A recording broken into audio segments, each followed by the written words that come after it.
When Canadian Lieutenant General Romeo Dallaire commanded United Nations forces during the genocide in Rwanda, few beyond the military were aware of the severe psychological damage that witnessing such moral atrocities can cause. Dallaire's revelation that he suffered from PTSD and moral injury in the Rwandan conflict helped destigmatize these potentially devastating mental conditions among military veterans. It also helped us understand how all of us can experience moral injury in our daily lives. As we live through the aftershocks of a global pandemic, racial injustice, and the rise of extremist violence around the world, there's no better time to have a conversation about trauma, recovery, and moral courage. How do we build resilience, collective hope? How can we embrace humanity and human connection? Join the conversation as we work together to build upon General Dallaire's call for transformative change and an engaged approach to leadership in the face of moral dilemmas.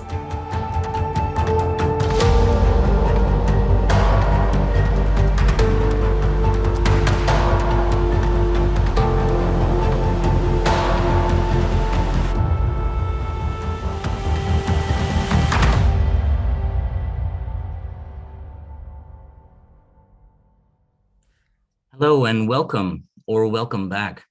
My name is Dr. Eric Vermetten. I'm a psychiatrist and professor at Leiden University in the Netherlands and a military officer in the Dutch Armed Forces. I'm joined by my co-host, Dr. Suzette Brémault-Phillips, an occupational therapist and associate professor at the University of Alberta. How are you, Suzette? Doing well, thank you, Eric. It's my great pleasure to welcome you to the second of the Cleveringa Dallaire Critical Conversation sessions. We were pleased with the overwhelmingly positive reviews of the first session. We are again excited that people have joined us from all over the world and all walks of life. The second session, we have representatives from 28 different countries. We look forward to engaging with you all your international partners. For those who are new, we're so glad you are with us for today's webinar, The Cost of Leadership and Moral Courage. This webinar is one of 8 in a series honoring the Cleveringa Chair that was awarded by Leiden University to General Romeo Dallaire in November 2020. Born in the Netherlands, General Dallaire is a celebrated Canadian who has exemplified moral courage, the key focus of the Cleveringa professorship. During this series, General Dallaire and esteemed colleagues from around the world will reflect with us on issues related to complex, ambiguous moral and ethical dilemmas. These times, overshadowed by issues associated with the global pandemic, climate change, racialization, threats of terror, and a call for reconciliation, highlight the need for engaged leaders who can inspire and actualize transformative culture change. This series aims to provide a context for such a conversation. Before we start, some things to note. General Dallaire's experience is the thread that weaves the sessions together. The conversation will often come back to the themes of his experience. We're delighted that General Dallaire is again part of the panel. As you may be aware, these sessions will continue through the last session on November 10 in honor of Remembrance Day. Each session is maximum 90 minutes long. You registered and received a live stream link for this specific session. If you wish to follow all of the conversations, you need to register for each separate event. And please share this event with colleagues, with friends, and you can post it on social media if you like. We're also aware that some of the content that will be discussed today and in the future may be difficult for some to hear or trigger past experiences and memories. We encourage you to honor you and your experience and seek local supports and services if needed. We would also love to hear your questions and comments. Please let us know what you think. You can share your thoughts by using the question or remarks box on the Leiden events page. We'll do our best to address questions that are posted. Finally, the sessions will be recorded and made available immediately following the event, also on the Leiden University events page. Now, as we start the conversation, we'd like to first begin with a land acknowledgement from Dr. Tammy Hoffer. Hello, I am Tammy Hoffer, Interim Dean of the Faculty of Rehabilitation Medicine, home to Highmark at the University of Alberta, in Edmonton, Alberta, Canada. When we acknowledge territory, such as we do at the beginning of a meeting like this one, it is a small but important act of reconciliation. And thus, on this day, I would like to acknowledge that the University of Alberta is located on the traditional territory of Cree, Blackfoot, Métis, Nakota Sioux, Iroquois, Dene, and Ojibwe, Saulteaux, Anishinaabe nations, lands that are now known as part of Treaties 6, 7, and 8, and homeland of the Métis. The University of Alberta respects the sovereignty, lands, histories, languages, knowledge systems, and cultures of First Nations, Métis, and Inuit nations. Thank you for listening and joining me in this moment of reflection.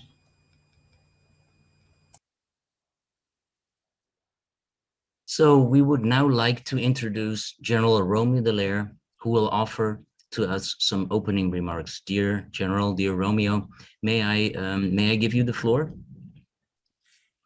And that's always dangerous when you give it to a retired general and also a retired senator, because brevity is not our strength. And I will discipline myself, however, as I see Bert there, who is also parliamentarian and has demonstrated enormous restraint in our work on our International Commission on the Principles of Peace, which I'm glad he is joining us today. We stumbled into a new era. They call it postmodern era, the beyond Westphalian era of conflict, and the nature of the conflicts, the ambiguities of the mandates, the complexities of the scenarios in which we have fallen into. We're not prepared, we're not planned, we're not anticipated. As we, certainly security forces, we're still very much locked into a Eurocentric classic use of force. And on the contrary, this era is an era where, in fact, in use of force is sort of your last resort, in extremis, and just look at responsibility to protect. But in that complex and ambiguous mandate arena, we in the field find ourselves caught up with ethical and moral and legal dilemmas that defy any of the experiences that we could have imagined from the places from which we come from. The ability of humanity to be inhuman to each other knows no bounds. And because of that, it sins profoundly against some of our references of what we are, who we are, what's our soul, our being. And these extraordinary, challenging scenarios simply eat away at your ability to handle the moral dilemmas, the ethical dilemmas, and ultimately do create an injury of the mind, because you've lost your ability to objectively look at the references of your past. And so the question is how do you lead in such a scenario, and how do you handle the depth of the moral injury subsequently?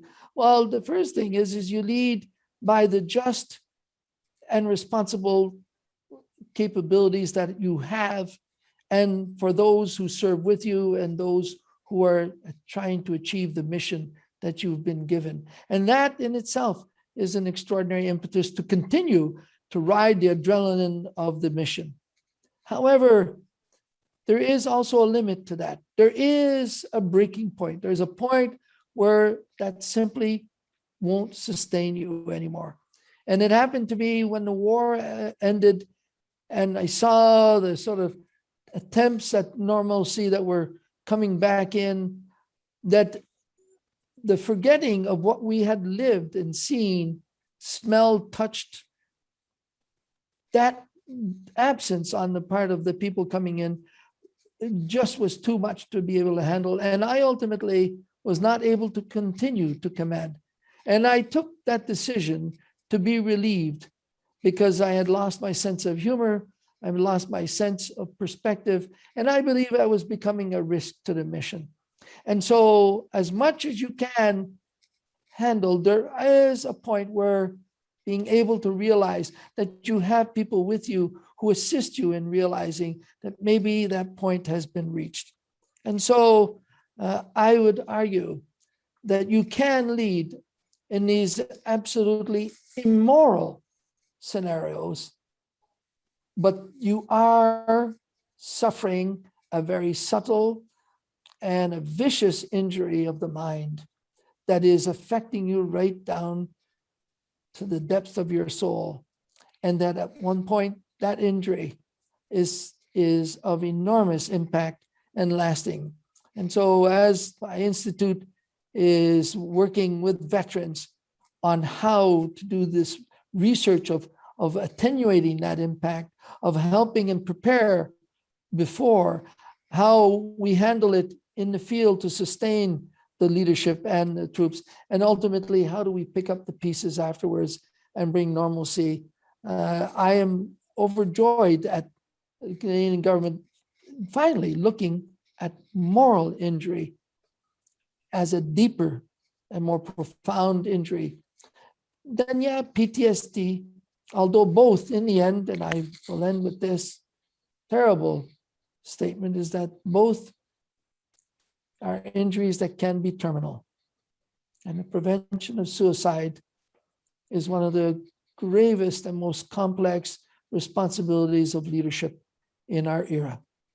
So I wish you well in this debate, and thank you for joining us. Thank you, Eric.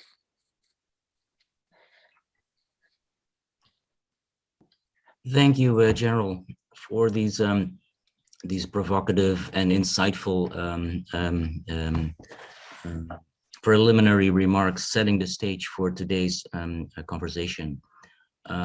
We now look forward to engaging Suzette with the moderator and the speakers about the ideas that you just laid out as a template for the conversation. The moderator for the session that we have today is Professor Dr. Alice Aiken. Professor Aiken is the Vice President of Research and Innovation at Dalhousie University. She served in the Canadian Armed Forces for 14 years. She's a co-founder and former scientific director of the Canadian Institute for Military and Veterans Health Research. We're very glad to have you with us as a moderator today, Alice. Please, may we give you the word to start the session. Thank you, Eric and Suzette and General Dallaire. I'm truly honored to be here today to speak with this esteemed panel on the topic of moral injury. When we were starting CIMVR, the Canadian Institute for Military and Veteran Health Research, it was really to coordinate strong research activities around military and veteran health. And there were a few concepts that we didn't speak about at that time. Well, one's not a concept, one is families. We didn't speak about families. People didn't research families. The general is nodding his head.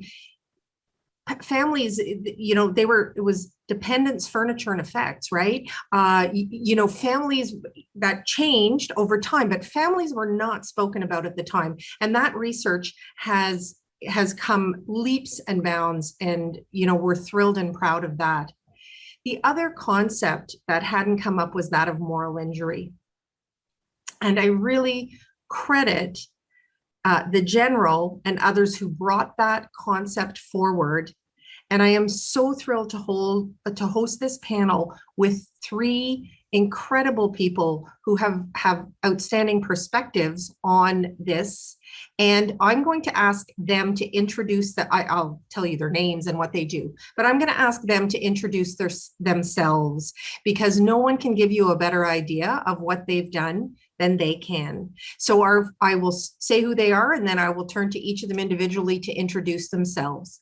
The format we're going to use for this panel is we will do it as a question and answer, and we'll go around each of our panelists we've got some questions that we have thought of that will bring this topic to light, and then we will open it to the audience to turn to your questions.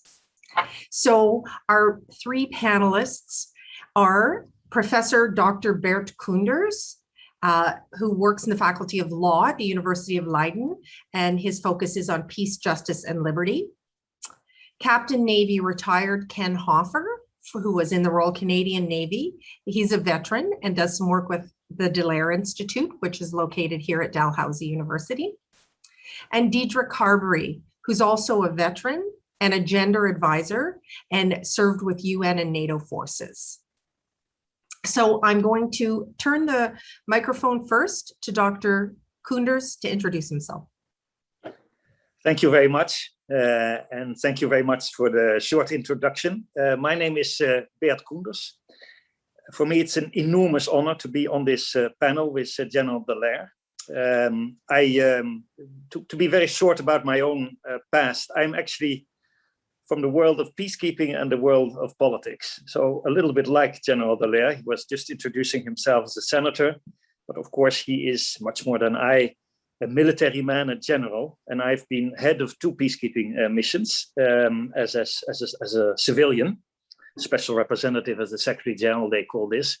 One in Ivory Coast in West Africa, and the other one in Mali, all between 2011 and 2014.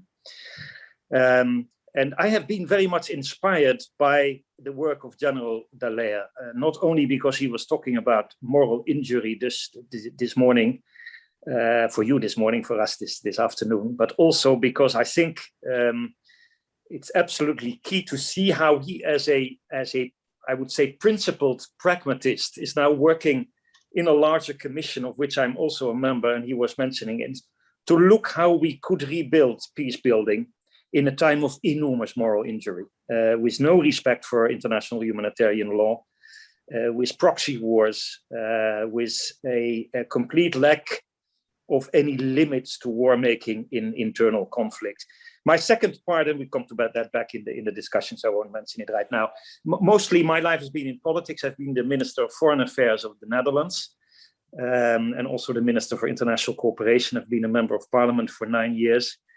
And in that responsibility, I've mostly worked with the responsibility for taking part in the decision-making around peace and war and international development. And I think when we talk about moral leadership and politics, that's a topic in itself. As you know, the whole issue of leadership in politics is a very controversial one right now. And I think it's important to be part of that discussion as well, as many of the soldiers and civilians send out in very, very risky missions. Responsibilities that are taken often by politics. And the question is, do they do this right or wrong? Or do they take very mistaken decisions? Last, I work in the University of Leiden. We have the so-called Global Governance Institute, and I'm very happy that Professor Dallaire is a visiting professor there. So this makes the circle round. Thank you, Dr. Koenders. Captain Navy Hoffer. Well, good afternoon from Halifax as well. And this is such a privilege. Alice and the General, Eric and Suzette, thank you very much for the invite to participate. My career actually started out when I was a young child. I'm a son of an Air Force pilot, and so I had exposure to the military and all of the traditions that go with it firsthand.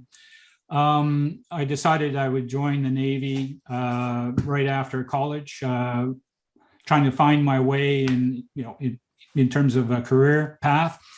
And when I look I'm sitting in my den here, and I have a certificate on my bulkhead, as we say in the Navy, which really is my commissioning scroll. And in joining the Navy or in joining any military force, there's a saying, or on that commissioning scroll, it says, "We repose special trust in your loyalty, confidence, and integrity." And then it goes on to say, well, and to exercise and well discipline your subordinates. And from the beginning of that point that I received that scroll, in my 35 years in the Royal Canadian Navy, I wasn't a perfect leader at the beginning, but you pick up experience on various operations. And I had the opportunity to deploy about midway through my career to East Timor during the crisis. And it was in there that I realized that, you know, we really need to start looking not just in terms of, you know, peacekeeping operations in the military sense, but how do we prepare our people? How do we prepare our minds before we go into an area of conflict? And I can share a story a little later on, but it was quite an eye-opener for me.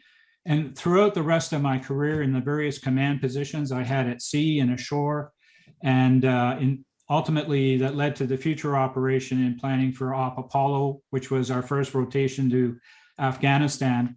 All these lessons and all of this experience, I feel, helped to make me a better leader in terms of understanding what it was to connect with my people, or with my subordinates, with my superiors, and understand the importance of preparing an individual to meet not just the threat in terms of operations and tactics, but to meet in terms of the level of emotion and understanding the context. Unfortunately, we're not there yet.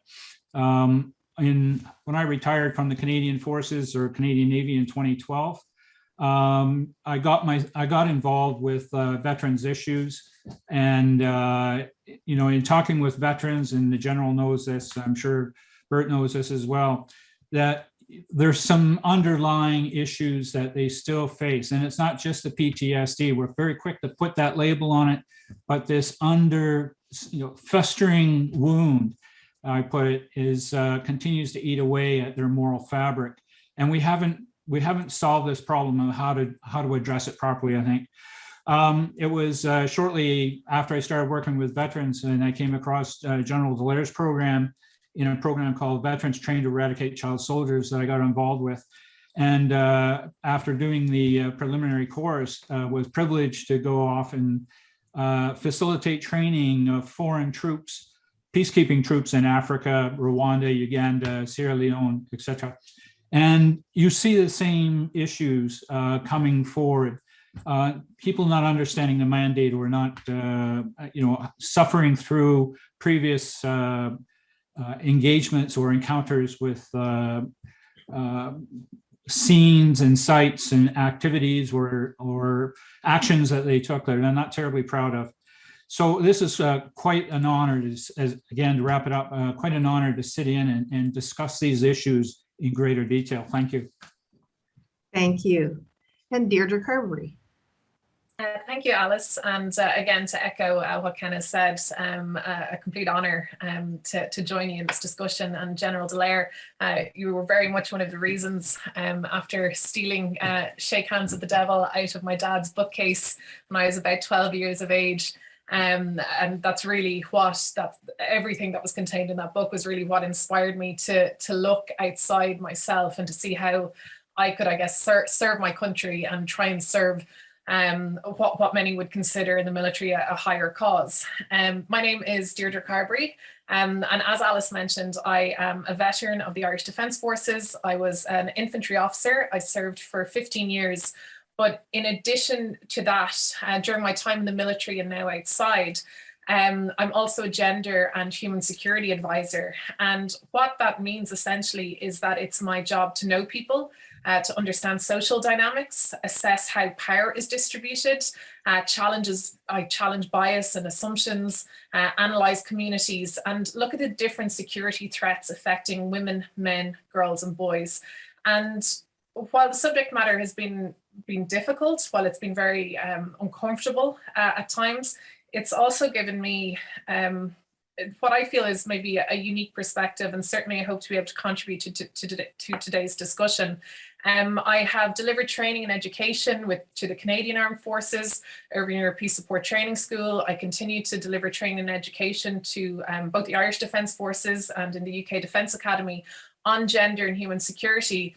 And I guess my training, my experience, my education, and my overseas deployments to Lebanon and to the Democratic Republic of Congo, it has kind of evolved my thinking. And I've learned a huge amount about myself, but also about our own militaries and how societies are organized.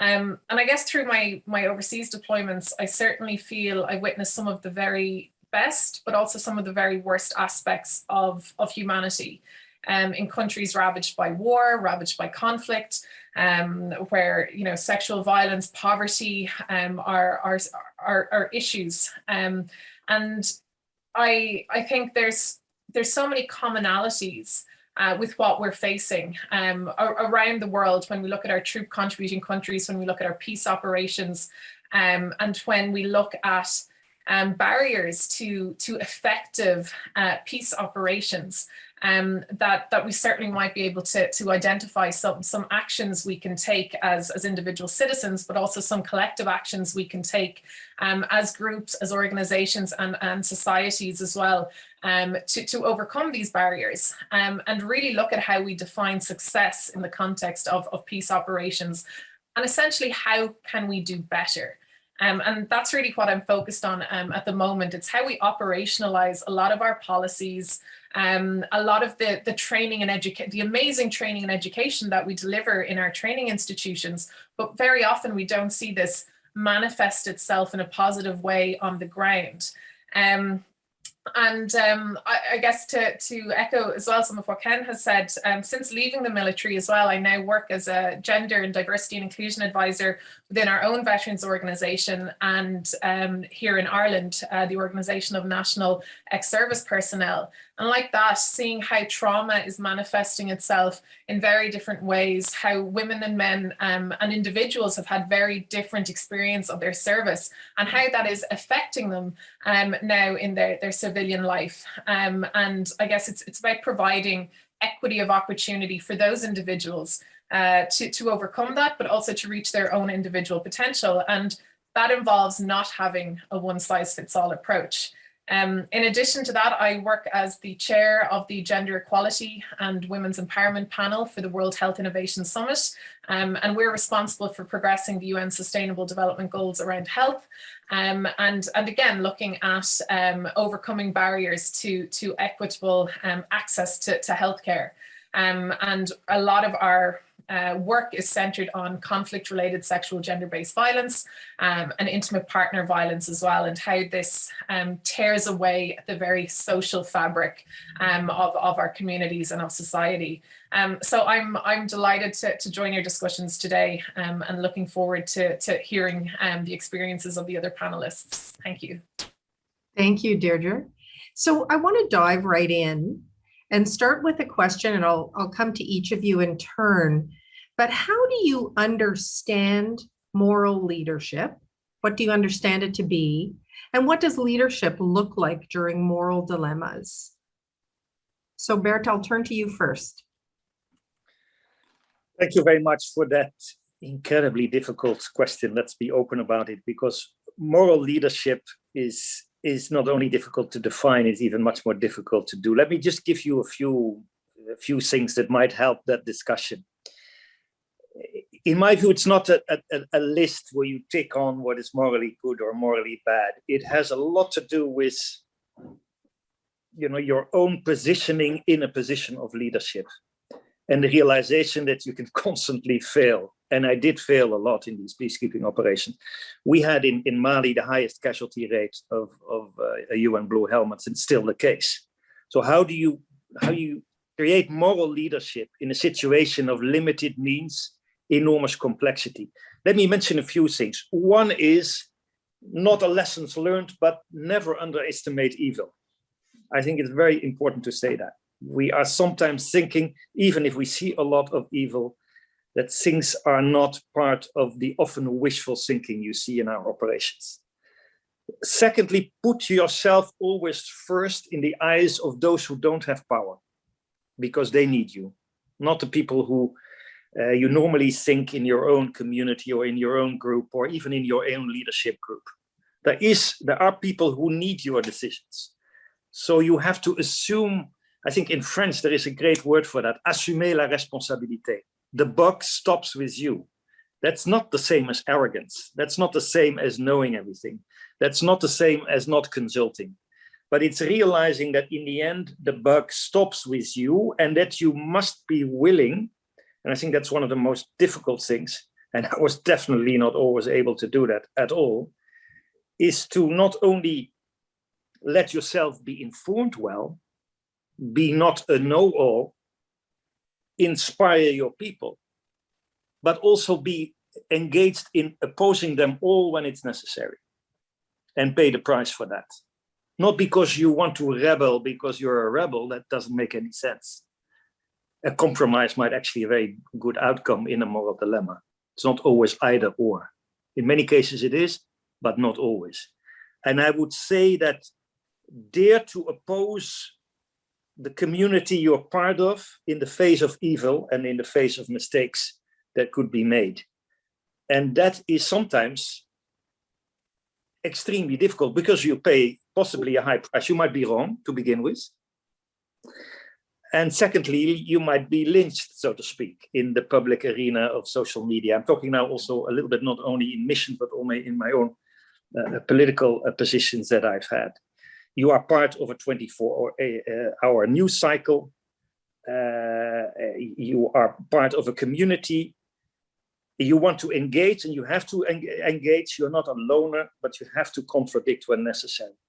Another point I think is important about this assumer la responsabilité is, you have to be very clear that for those people you're talking about, the powerless, you have to use your power to avoid evil. And that means that sometimes, and this I was always very inspired by Hannah Arendt, who wrote obviously about fascism and the whole time of that period.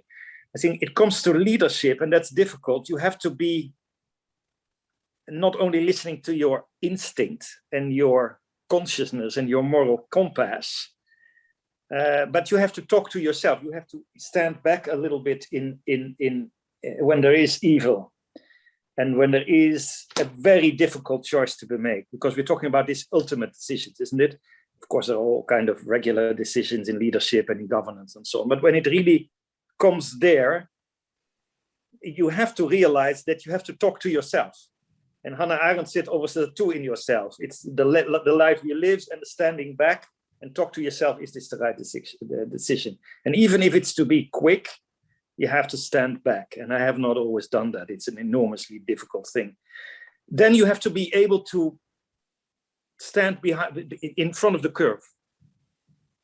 Mostly decisions are logical after the fact, but not necessarily before the fact. So I think that's also a certain amount of, and that's nothing to be, it's not an awful thing, but you have to be willing to be lonely in this decision if necessary. And the last thing, because look, I'm not an expert on psychology and psychiatry and trauma, you are, but it's, don't fear in the end doubt, but fear procrastination. And it's not easy to take decisions. I like to have all the arguments for and against endlessly, be informed well. And I think that's necessary. Lots of people who just take decisions out of instinct. But don't fear the doubt that you have. At some point, you have to take a decision. And the fear for procrastination is actually in many times worse. For last point, moral compass or moral leadership, and these are high words because we're only humble human beings and we make mistakes all the time, could never, in my view, should never be based on ideology or identity, but always on values and understanding. It's easier said than done, but I think that's also a matter of moral compass in moments of very existential decisions. And last point, sometimes the choice is between two bads. Bad in terms of BAD, not bad in BED. It's a really, and especially in peacekeeping missions, and General Dallaire and the other colleagues who have worked in peacekeeping know that this is much more now missions in situations there is no war nor peace. There are asymmetric threats. It's extremely complex what to do and what not to do. You often don't have the support that you need, but you still have to decide.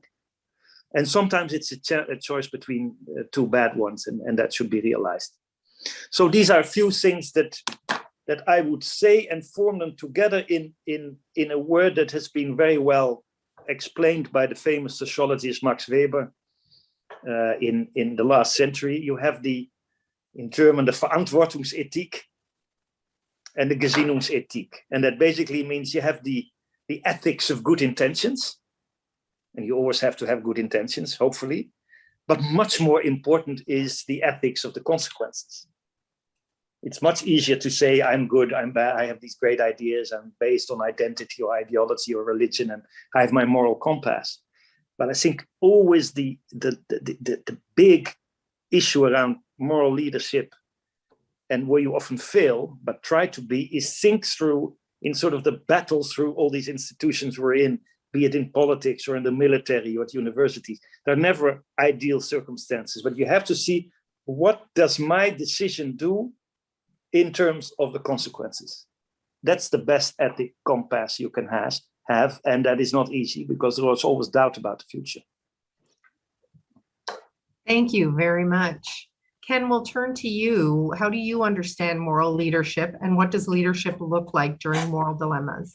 Well, thanks. And I won't, Bert stole all my good information. So no, quite frankly, I can add quite a bit to it. One of the hardest things that a moral leader has to do is navigate through these various spheres of challenges. Whether it's your personal moral code, or you're dealing with the moral traditions or the traditions and ethics of a particular institution. It's extreme, and then how you're dealing with the issues that are in theater of operation, whether it be peacekeeping or combat. It's a constant battle in your mind to maneuver through all these dynamic changes that are going on, and try to maintain, as Bert mentioned, maintain your moral compass. In my experience, it had a lot to do with communication and teamwork in terms of developing a team. And so that you need to develop, as a moral leader, you need to develop a level of communication that clearly articulates to your subordinates that you've got their backs. You understand that they've got some concerns, whether it's family concerns or operational concerns, and you're going to try to mitigate as many of those stressors as you can in terms of trying to help them out. So it's an important aspect in terms of building that team, building a coherent team that's able to go into a theater of operation well prepared, well trained, and as I mentioned earlier in my opening remarks, making sure that they're not just physically well trained, but they're mentally well trained. They're strengthened. They've got I always use that analogy that, if I put a uniform on, it doesn't remove my humanity. It's not an invisible shield. And if I put my Kevlar on, my armor, my body armor, it doesn't make me impervious to wounds, as General Dallaire was mentioning, impervious to moral injury.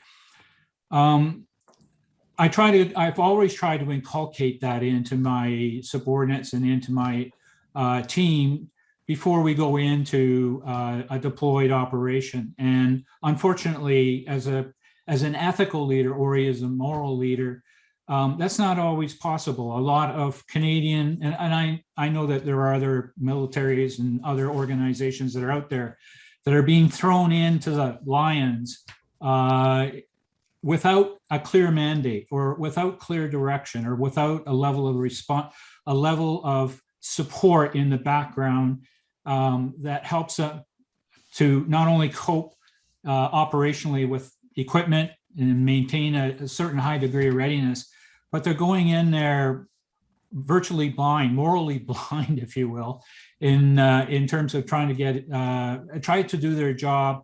And as I mentioned at my beginning, it becomes difficult, not just for the leader, but it becomes difficult for every individual on that team to navigate their own personal moral codes and navigate around the various ethical issues that surround the institution and the traditions of the institution if they don't have proper direction.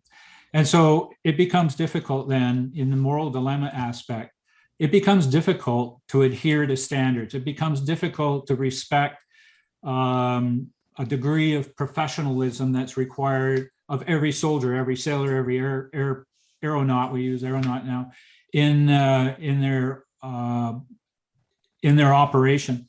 And so it really, to me, it's critical that a moral leader, as Bert was saying, he accepts that responsibility and is willing to put his neck out on the line, his or her neck on the line, to look after their people and to make sure that they're well prepared before going into the field, so that you don't, you're able to address the context of the operation that you're in. And without that, you're doomed to failure. The actual, not only as a unit you will fail, whether it be a ship or a battalion, etc., but the nation is doomed to fail. Is going to have to wear it, because that shoulder flash that you have on your shoulder, the Canadian flag or Rwandan flag or a US flag or any nation at all, if you can't cope with the issues and respond accordingly in the field, there could be some negative consequences. And I think, the recent issues going on in Afghanistan is a classic example of that. We haven't learned yet. Thanks, the dilemma. Ken. Yeah, yes. Deirdre, we'll turn to you. And how do you understand moral leadership, and what does leadership look like during moral dilemmas? Yeah, I think a lot of great points have been covered. But for me, it really is all about the values piece and being able to look at myself in the mirror. And previously, I would have instructed in our United Nations training school, and a lot of our training centered on child soldiers, protection of civilians, conflict-related sexual gender-based violence. And I had a commanding officer, David Foley at the time, and every day, no matter how hard it was or how stretched we were in relation to resources, he would always say to me, Deirdre, it's not about us. It's about the affected population. It's about the women and men and children that we are mandated to protect. So whatever we can do here to prepare our troops, we have to do the best with what we have. And I think that values piece and values-based leadership and living those values, not just preaching those values, but providing value for others, to the most vulnerable, and I guess some greater meaning and motivation for people to live by. That's what it is for me. And when things are challenging, or I feel like giving up or taking an easier path, I guess I tend to tell myself, or at least remind myself of that fact. It's not about me. And I think, when I look at moral leadership, it's about doing the right thing, even when obviously people aren't looking, but also when the culture doesn't support it. And we have a huge responsibility on our shoulders. Leadership is a massive, massive responsibility. And I think moral leadership is really challenging. But leadership, and I mean real leadership, not just a command position or a senior sounding title, but at any level of any organization, it shouldn't be easy. And we should be constantly challenged as leaders and proactively seek opinions that differ from our own, or experiences that differ from, what we've had in the past. We should always challenge our biases and proactively practice that self-reflection piece, and ask ourselves at regular intervals, am I practicing what I'm preaching? And I think effective moral leadership really involves being accountable to ourselves, but also holding others accountable for maybe inaction. And I think that's quite difficult and uncomfortable at times as well. But what does it look like during kind of moral dilemmas? I think it looks like oftentimes going against the grain. And I use the terms challenging, difficult, and conflicting, because that's how I felt when I've been put in those situations, where I know what the right thing is. But when I look back at my younger self, maybe I didn't have the confidence, and certainly in a military command structure, it is difficult to be that person in the room that puts your hand up, or, pops your head above the group and questions what's been said, or questions a particular plan, because I think there's huge pressure on us all to conform. So I think it's about doing the right thing, as I said, when the culture doesn't maybe support it. And I think inevitably things will go wrong, or things won't go to plan. But it's how we deal with it is really how we should be judged. And I think this isn't something that just happens. Moral leadership needs to be nurtured, and it needs to be encouraged. And when we make mistakes, that needs to be accepted as well. And there has to be learnings from that. And we need to see our leaders model this behavior, and we need to grow the seeds of moral leadership in children and in our younger leaders as well, and in our future generations. But I really think this isn't an easy task, and particularly in this modern world we live in, where being selfless has been replaced by the selfie, we have a serious uphill task. Thank you, Deirdre. I'm going to ask General Dallaire if he would mind commenting on what he's heard. You're very kind. I pretentiously put my hand up. I wish to bring an example that I hope is helpful to excellent arguments. Bert, wonderful, and Ken from your experience, and Deirdre, the same thing from your experience. On the 11th of January, 94, I produced the facts that I sent to New York, essentially saying that we had information that there would be a genocide, and that I wanted to, I was going to take action against the extremists to ultimately disarm them and prevent their ability to conduct it.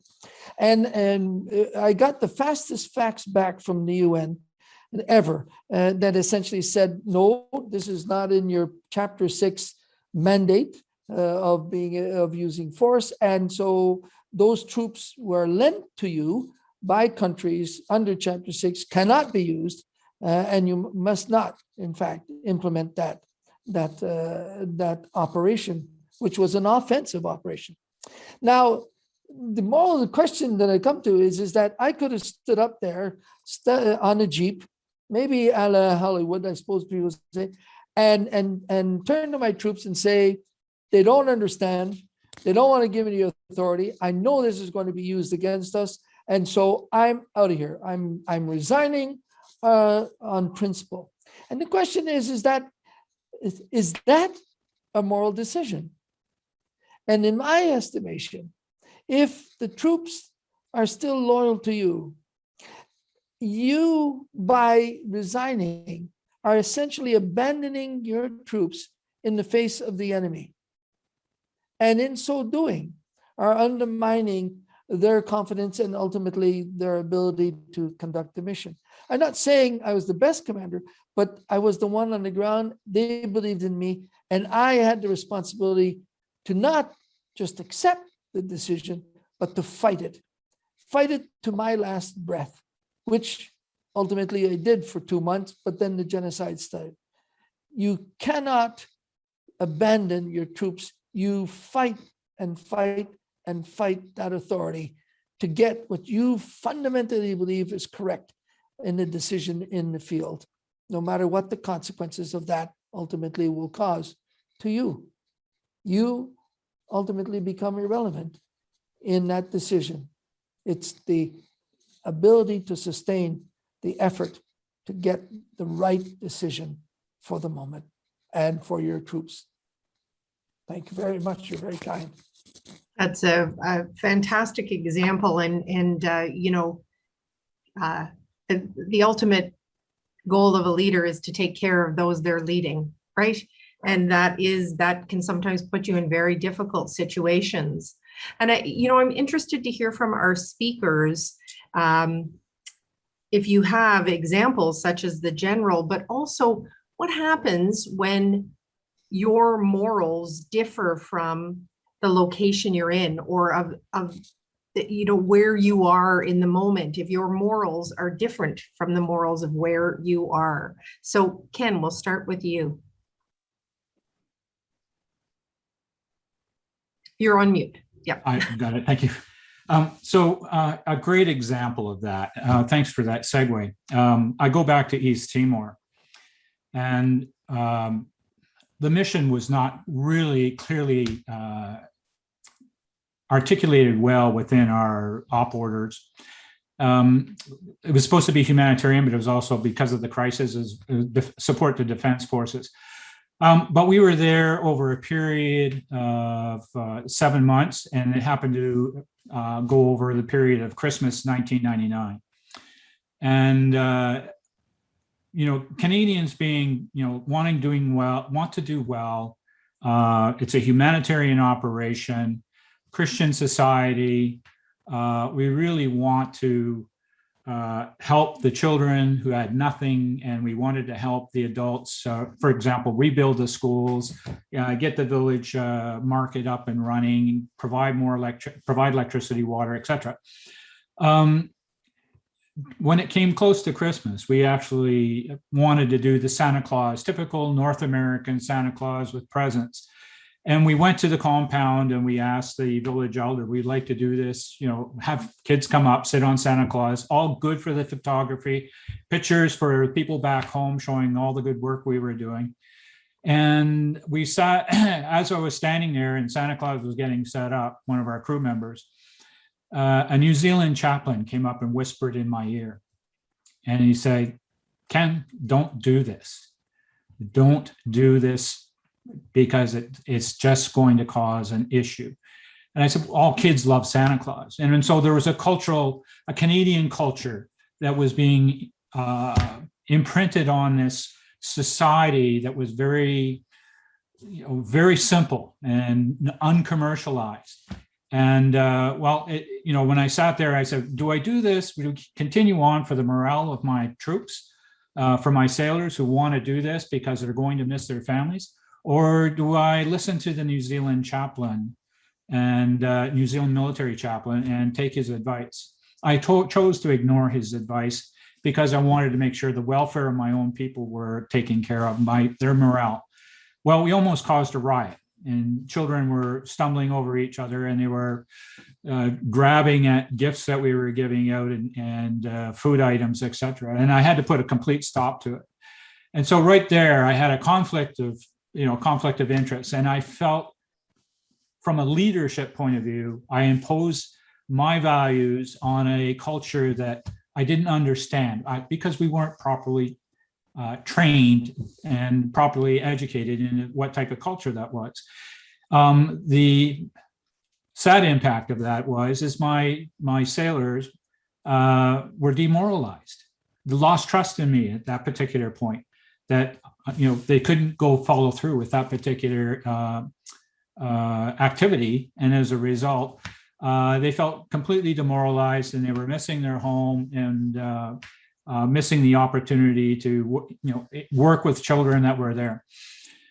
So I used that for later on in my career to go back and fall back on that in terms of, you need to understand the culture, you need to understand the people that you're going in to work with. You need to understand the host nation, you need to appreciate their values, and you need to educate the sailors or the soldiers, and I mentioned the aeronauts. You need to educate them on what those values are before you go in, so that there's not a conflict of cultures and there's no loss of that moral, the moral agency that you're trying to maintain. And it was a good lesson learned. It was actually a very good lesson learned. Thank you for that example, Ken. It is. And I wonder, partially a question from the audience as well, whose responsibility is it to educate the people going into those situations? Would you have seen that as the Canadian Navy's responsibility, or would that have been the United Nations, or what do you think? I think, no, I can't speak for CJOP in terms of where we're at now in the Canadian Armed Forces. I've been out of it for 10 years now. But at the particular time, we're supposed to have a strategic assessment team go into an area and identify what the issues are, what the security issues are, what the demands are. And I really think at the particular time that this particular event occurred, we failed as a nation. We failed, whether at that time it was DFATE, we, from a strategic level of planning, failed to understand what the cultural issues were. We were responding to a request from the UN to mobilize within 10 days to get on our way to go. And as a XO, at that executive officer, second in command of the ship at the time, struggling to find, I took it on my responsibility to try and garner as much information as I could about this little island somewhere north of Darwin, Australia, that frankly, most of us on the ship's company had no clue where this island was until we started actually going through all of the machinations of forming our department heads and getting around and sitting around and trying to figure out what we should be doing before we got there or how we could prepare. But the training, the cultural training, didn't exist. And yes, we have the Peace Support Training Center in Kingston, but no time, absolutely zero time in terms of the time that you're told that you're going to sail within 10 days, because there's a lot of other operational requirements to prepare in order to get on, get the crew up to what we call a DAG level green in terms of all the training before they go. So the issue is that we need to start training here at an earlier stage in people's careers. We need to train in the military colleges. We need to train in the recruit schools and start, well in advance when a battalion is coming up for rotation to go to, back in the day, Afghanistan or future Mali is a good example. We need to make sure that they have a cultural piece that fits in with that pre-deployment training package. And in fact, sometimes that doesn't even work because the government or a government will choose not to acknowledge information, as in the case of Mali. The Dallaire Institute argued that, or through their country analysis, identified that child soldiers were going to be present in the country. Yet the military intelligence network failed to recognize that in their documentation or in their assessment. So right away, we've already defeated an opportunity for those people that were deploying to understand that particular dynamic or those particular spheres that they need to address and navigate around when they got into theater. So it's important that we look at the entire planning process, adopt lessons learned, adopt a cultural inputs, start doing realistic training, a lot of scenario type development that goes on with that in order to adequately prepare our troops. Thank you. I'll turn to Deirdre. Deirdre, do you have an example? Yeah, I mean, the one that comes to mind, probably prior to deploying to the Democratic Republic of Congo, so this was fairly recently, 2019. As we know, the DRC, there's a host of human security issues affecting the population and hampering peace and stability efforts there. We had, obviously gender equality, and there was an Ebola outbreak at the time, human rights abuses, ethnic violence, sexual violence against women, men, boys and girls, child soldiers. And I guess my motivation for deploying to the DRC was because it had this really strong, robust mandate centered on protection of civilians. And I wanted to see this operationalized, and I wanted to be part of an operation where, gender protection of civilians, children wasn't, seen as this add-on, but was very much central to the military mission. And I guess for me, I immediately, when I arrived to the force headquarters, and my appointment was in the force headquarters, it became evident that there wasn't the understanding there on these issues. And troop contributing countries and individual staff officers were very much reverting to a traditional way of looking at the battlefield, and that it was as a battlefield, not a complex operational environment where there's so many gray areas, and where those gray areas can only come into the light if we have that awareness, first of all, of the issues that we're going to face. So the realities on the ground, of the social dynamics, the distribution of power, the distribution of labor, of gender roles, of how society is organized. And that we could only maybe naively, I thought in my mind, build our operations around that reality. And again, not just looking at friendly forces, enemy forces, and the area of operations is devoid of any of those complexities we know we'd face. So that was quite difficult for me to come to terms with, and particularly when I was part of the planning process for offensive operations, that were missing these massive pieces of the operational picture. And before, even crossing the start line, these operations were destined to fail. And I guess my contribution was to try and facilitate that awareness, that understanding, to go out and to deliver training and education to troop contributing countries. But again, where I was faced again with these constant dilemmas was that contingents were being deployed, senior staff officers were being deployed into the mission, hearing about gender for the first time, hearing about conflict-related sexual violence for the first time, child soldiers. Never had they been exposed to training scenarios. And as Ken said, the importance of training, scenario-based training.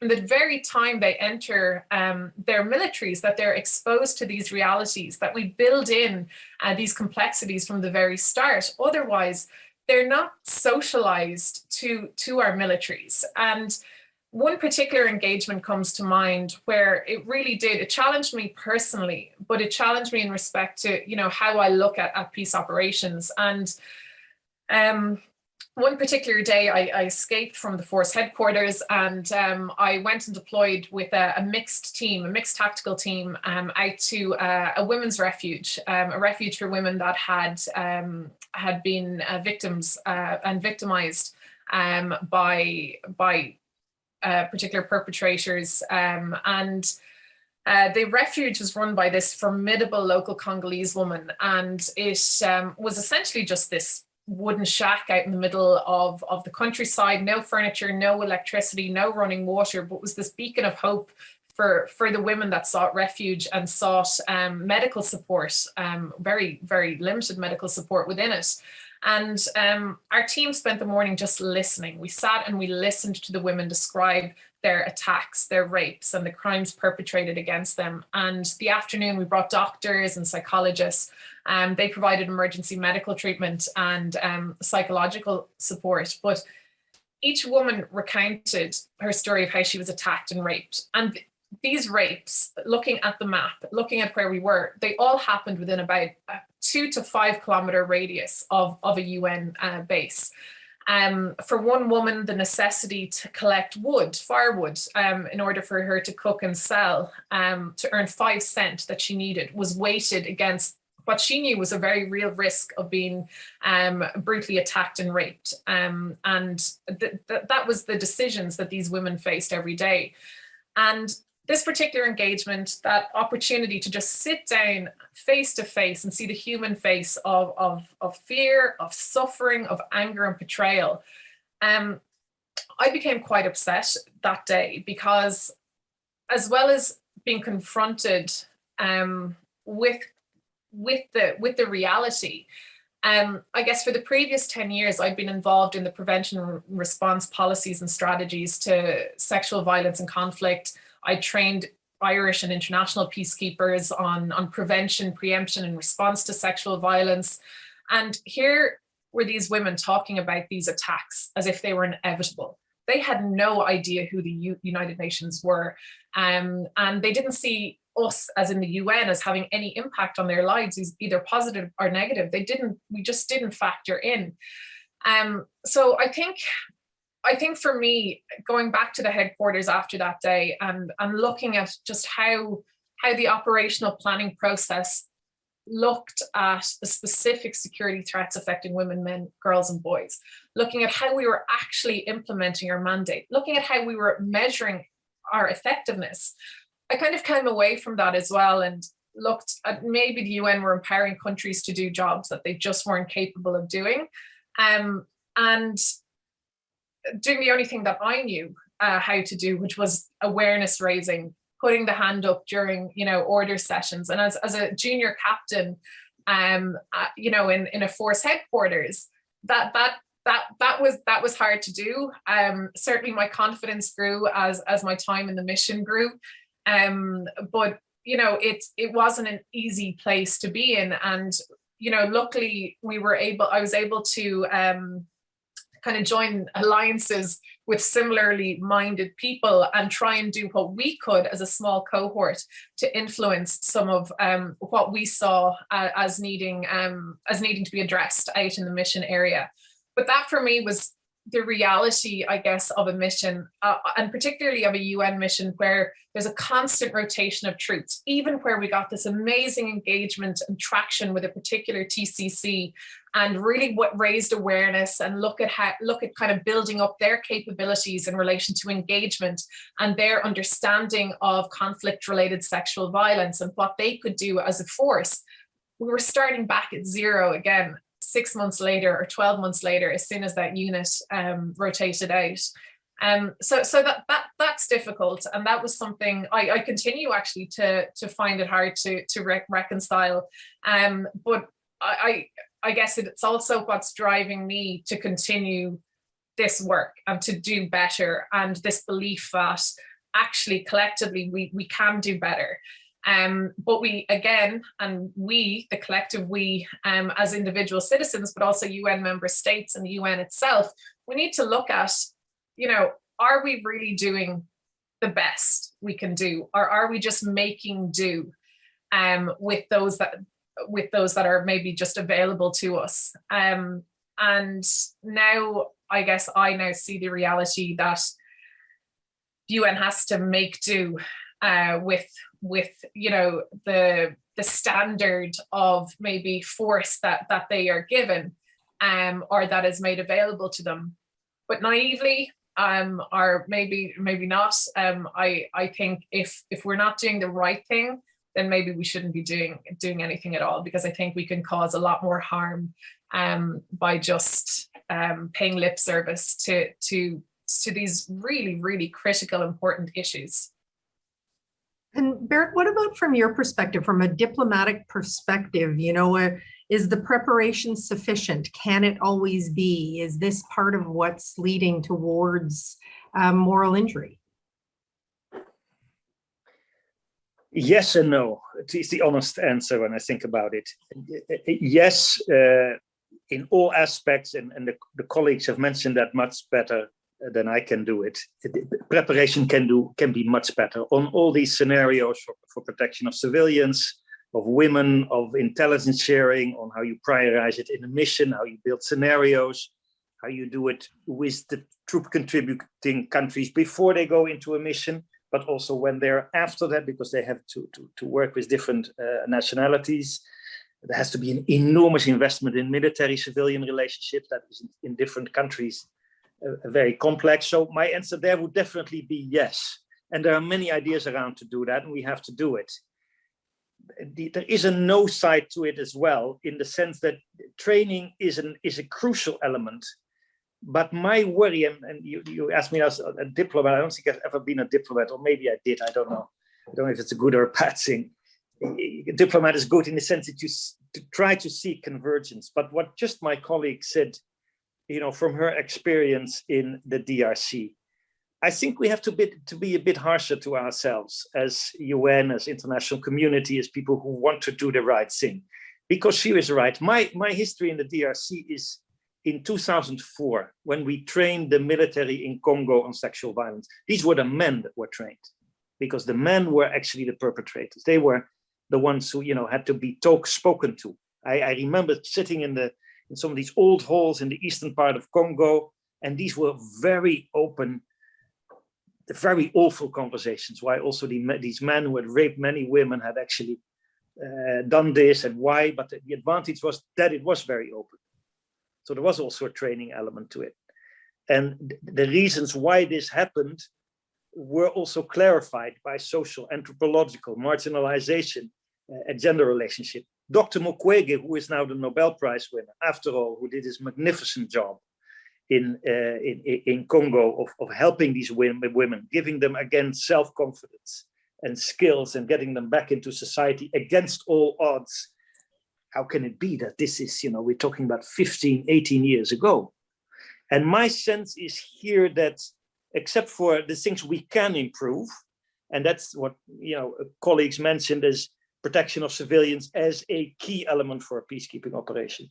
Making sure that the blue helmets, General Dallaire, I think, has said this several times in his book and in his statements, again become a beacon of hope rather than the blue helmets. Well, you know what they do. They sit in their own, their own places and they don't do much. They just protect themselves. I think we have to realize that by bureaucratizing missions in the United Nations, yes, there is a gender unit. Yes, there's a child protection unit. Yes, there is a human rights unit. Yes, there are efforts to do military-civilian relationships. But we have to really think through. You are in another country. Intervention in another country is extremely complex. And we have, I think, made mistakes either by thinking that we would be able to do things that we couldn't do even in our own countries, in terms of complexity and in terms of doing this from the top down. And that there, for the issue of inclusivity and how you reframe missions, and it would take a longer discussion than the one we have today, but that's why I'm so happy that I'm invited here with General Dallaire. In these principles for peace, we're actually looking at this. We built these missions on certain conceptions of how we could do better in countries.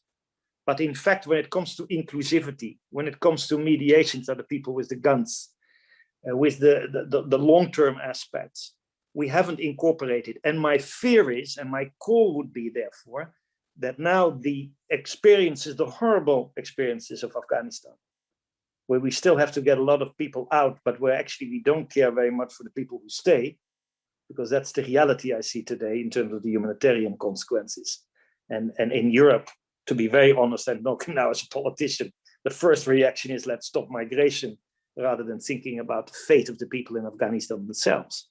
But my call would be, let's not conclude from the failure in Afghanistan that we can close the book, that we can sort of get back in a sort of a retrenchment and isolationism. But we have to find an agenda which protects people in a way that fits this time and age. And I see a young generation that is doing that much more with the generation in the countries themselves there, to look how we can work a bit more bottom up. I'm not saying top down is not necessary, because that's, we have to be realistic.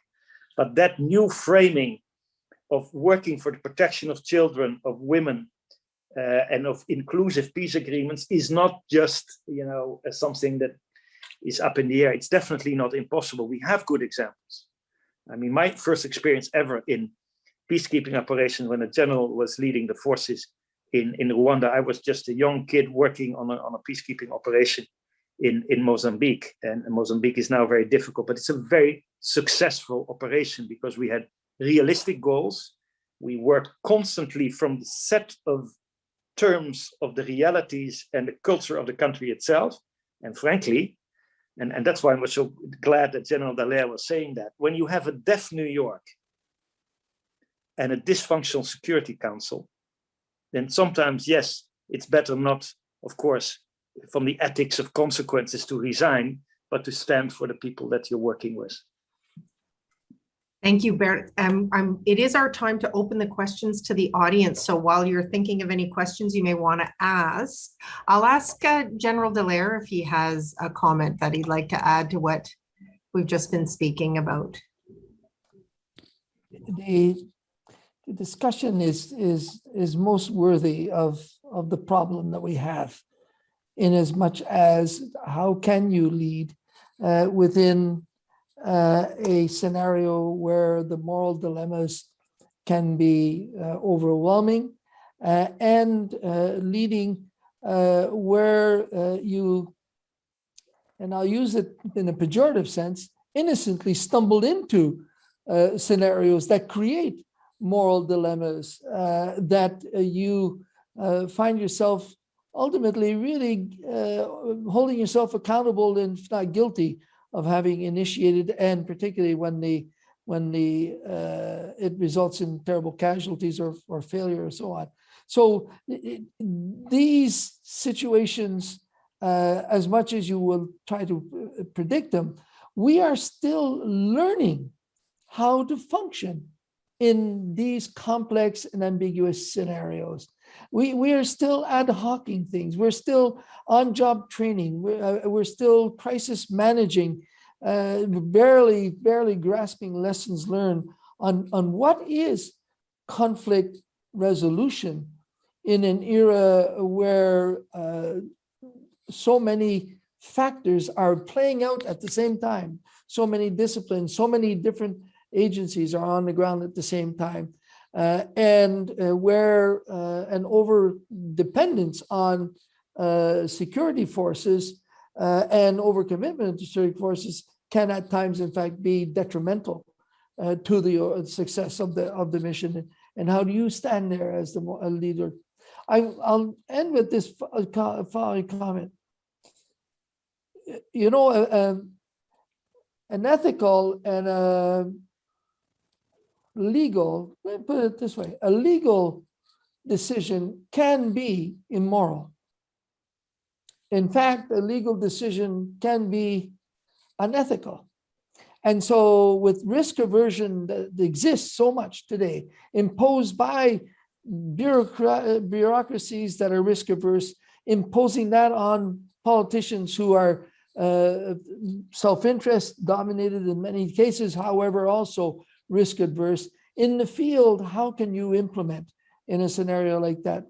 And so when the Secretary General ordered me out of Rwanda and pulled my troops completely out, the spontaneous answer was no. Only after did I have time to assess why I said no and repeated it.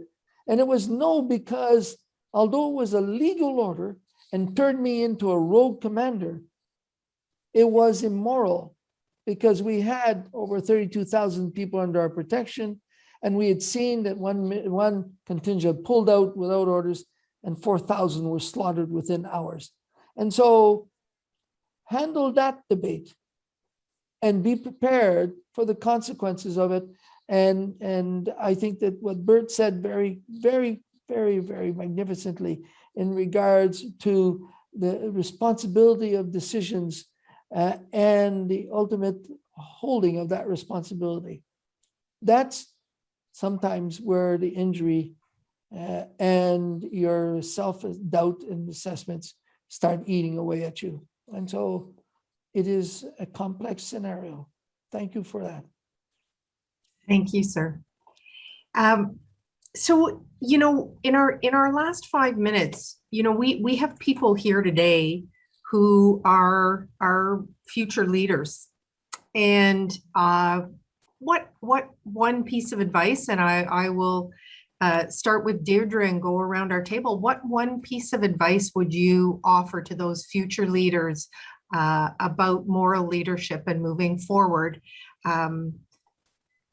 I guess as a gender advisor, it would be remiss of me not to mention the gendered aspect of this as well, and just to emphasize how gender touches every aspect of our lives. And if you're listening to this, I guess when we look at gender, it's our perceived value in a given context, and it cross-cuts every facet of what we do, how we interact, the opportunities we are given, how we are treated, and the expectations placed on us, both as women actually and men. We're all products of our communities and the societies we're born into, and we're shaped by it.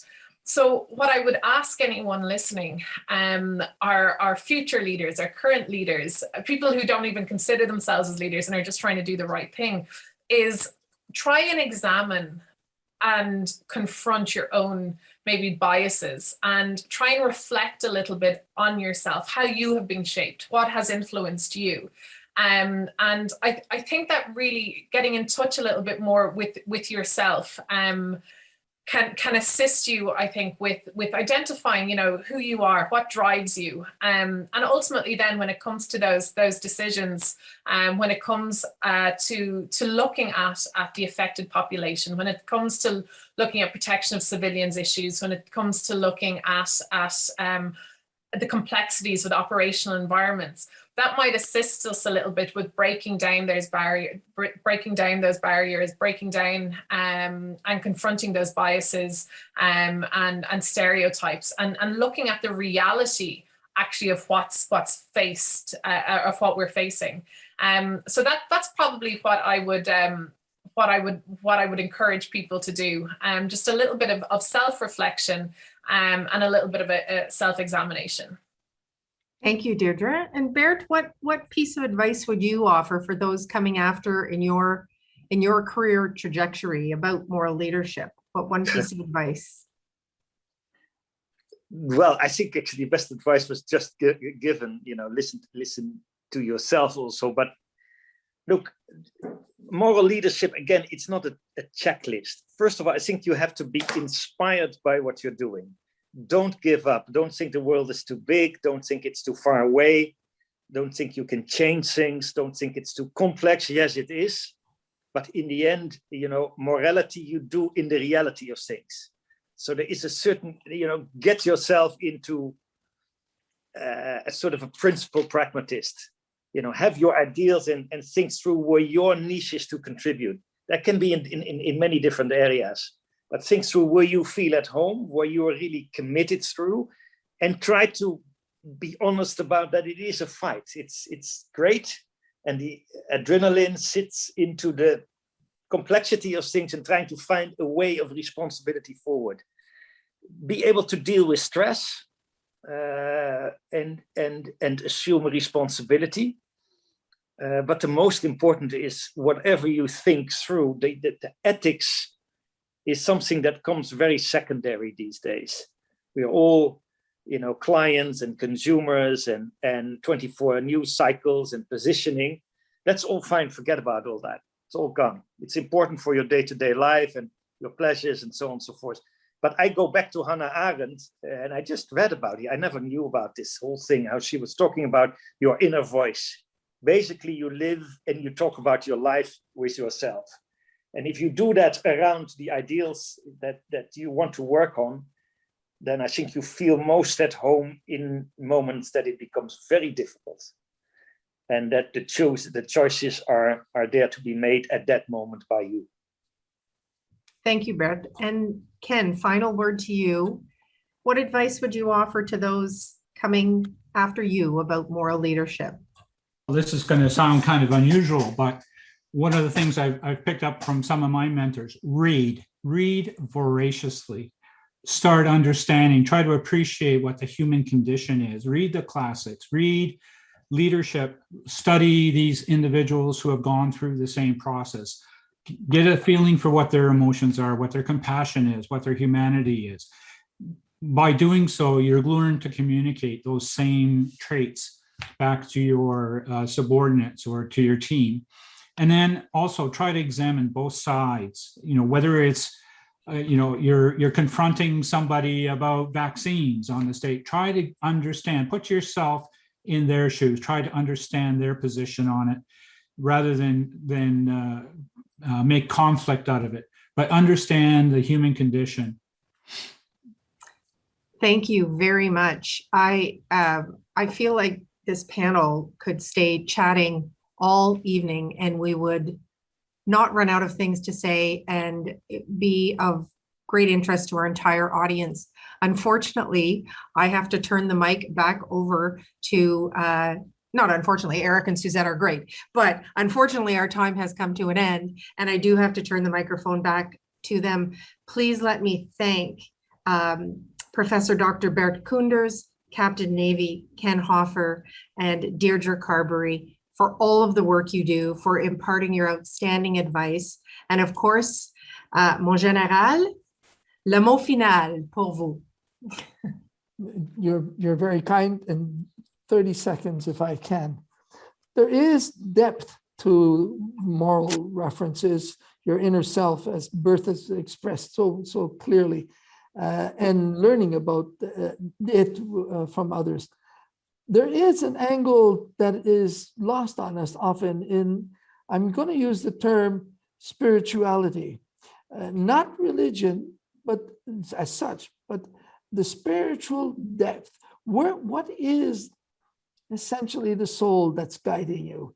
And that inner self, as Bert said, to me, it's a spiritual backdrop that I fear in our era is disappearing as a reference point that could be enormously useful as a guide in helping us take moral decisions and being able to live with them with a minimum of pain and injury.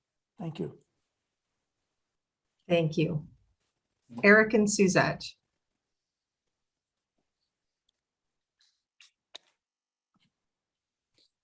Eric, you're on mute. Thank you. You go first, Suzette. Sure, thank you. Thank you to all the panelists in general. Thank you for your words of inspiration, for Alice for guiding such a brilliant conversation, and each of the panelists. Brilliant conversation, lots of incredible ideas and visions that you share as panelists. I heard many keywords, many ideas summarized by all of you towards the end of the conversation.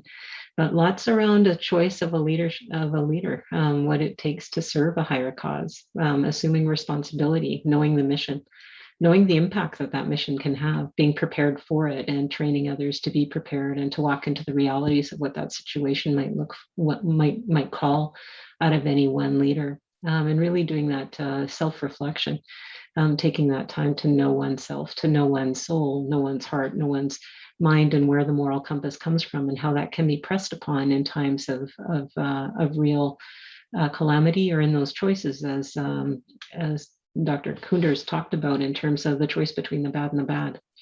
So how do we find ourselves in those spaces, and how to assume that responsibility in those kinds of contexts?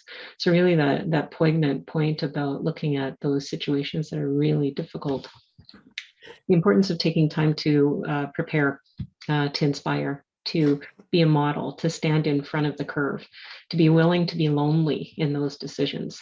That moral compass and leadership should never be based on identity or ideology, but on values and understanding, hearing that resonate through all of you. The ethics of good intention, but more importantly, the ethics of consequence and what that actually means. A focus on communication, we heard from Ken, and from the importance of teamwork, for the importance of being a moral leader and accepting responsibility, putting one's neck on the line and looking after one's people and being prepared for the mission. Values-based leadership, we heard from Deirdre, and the practice of self-reflection, the modeling of moral leadership, the growing the seeds of moral leadership at an early stage, and how difficult that can be in our current times, especially in light of what the general just mentioned around this depth of the spiritual domain that we may be needing to revisit. Understanding the host countries and where we head, the realities of being on the ground, the appropriate education of people, or starting training early, looking at these very complex situations in realistic, real world scenarios that really challenge people in advance and help prepare them early on for doing that. That preparation can be much better. Training is crucial, a crucial element, as is open conversations. The United Nations becoming a beacon of hope again. And where those blue helmets lie, looking at thinking through the reality of who those others are in the current context. The importance of the general's comment, a legal decision can be immoral and unethical. And how does that leave us? What challenges does that leave us to reflect on? The advice to upcoming leaders, taking that time to really self-reflect and self-examine, and use every tool to do that. Read, understand the human condition, understand what it means for people to actually make decisions, for us to be formed in our moral decision making. Read voraciously and appreciate the two sides of every story. Lots of things to consider, lots of things about understanding who the we is, who the I is as a leader, who the we are collectively, what the we is that's making these decisions and trying to do the right thing in very complex situations that are ripe with moral dilemmas and different kinds of conflicts. So those are some of the keywords that I picked out of that conversation. I hope they resonate with many of you. And I'm sure that there are many others. And as you re-listen to this video in days ahead, or look at the transcript, hopefully you'll get even more richness out of it. Eric, I'm going to pass back to you in terms of the things that struck you. What stood out? Thank you. Thank you for summarizing this so eloquently, Suzette. Being a principal pragmatist, Bert, I think we all need to read Hannah Arendt, born 1905, a German-American Jewish philosopher, looking at totalitarian political systems. Really a very good read for all of us, I think. It contains, this rich conversation contains elements of that very well could serve for students and other courses. And it's beautiful that the general is ending on a note on spirituality, and that is a guiding point for all of us. Thank you all attendees. We received many comments and many questions were asked that we couldn't address all. Thank you for being with us. Please continue to share your reflections, and you may use the box on the Leiden University website for this after the session is over. So briefly, in the end, maybe 1 or 2 minutes, we have 6 more sessions planned. The next one is being tomorrow on the 30th of September. September 30 is the first National Day of Truth and Reconciliation in Canada. To honor this special day for Canada, we will begin tomorrow with an introduction and a blessing of the day by Elder Betty Letendre, a Cree Metis woman. She provides leadership to the Council of Elders. She will be followed by a brief remark by Shannon Cornelson, a member of the Saddle Lake Cree Nation, living in Edmonton, on the importance of reflecting on residential schools. Colleagues will then engage in a critical conversation on ethical decision-making and moral dilemmas with General Dallaire. Panelists will include Professor of International Law Niels Blokker from Leiden University, who was involved in legal and political decisions of one of the wars in Iraq, retired General and former Chief Commanding Officer of the Dutch Defense Force, Peter van Uhm, Special Representative of the UN Secretary General from the Children in Armed Conflict, Virginia Gamba, and Cree lawyer and writer Delia Opikokyu. The session will be moderated by Dr. Greg Zubach, Associate Provost and Professor of Peace and Conflict Studies, Fresno Pacific University. So thank you all for being here with us, and thank you panelists, thank you dear General, thank you Alice and Suzette. This was again a wonderful session and looking forward to the next ones. Thank you all for watching. See you then.